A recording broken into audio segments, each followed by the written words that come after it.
ભગવાન શ્રી કૃષ્ણના જન્મોત્સવના ઠેર ઠેર વધામણા લેવામાં આવ્યા હતા. અંકલેશ્વરમાં કૃષ્ણ જન્મોત્સવની ભવ્ય ઉજવણી શ્રદ્ધા અને ઉત્સાહ સાથે કરવામાં આવી હતી. રાત્રે 12ના ટકોરે મંદિરના પટ ખોલતા જ ભગવાન શ્રી કૃષ્ણના અદ્ભુત દર્શનનો લાભ લેવા મોટી સંખ્યામાં ભક્તો ઉમટી પડ્યા હતા.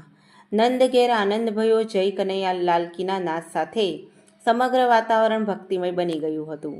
શહેરના સમડી ફળિયા મટકી ફોડ કાર્યક્રમ યોજાયો હતો, જેમાં યુવાનોએ મટકી ફોડી કૃષ્ણ જન્મોત્સવની ભવ્ય ઉજવણી કરી હતી.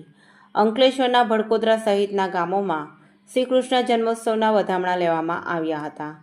વિવિધ દેવાલય અને ભક્તોના નિવાસસ્થાને શાસ્ત્રોક્ત વિધિ અનુસાર પૂજન અર્ચન કરાયા બાદ રાત્રે 12ના ટકોરે ભગવાનના પુનઃ એકવાર પૃથ્વી પર અવતરણને વધારવામાં આવ્યું હતું. આ પ્રસંગે ભગવાનની આરતી ઉતારવામાં આવી હતી, જેમાં મોટી સંખ્યામાં ભાવિક ભક્તો જોડાયા હતા. તો બીજી તરફ મટકી ફોડના પણ કાર્યક્રમ યોજાયા હતા, જેમાં ગોવિંદાઓ દ્વારા મટકી ફોડી શ્રી કૃષ્ણની આરાધના કરવામાં આવી હતી.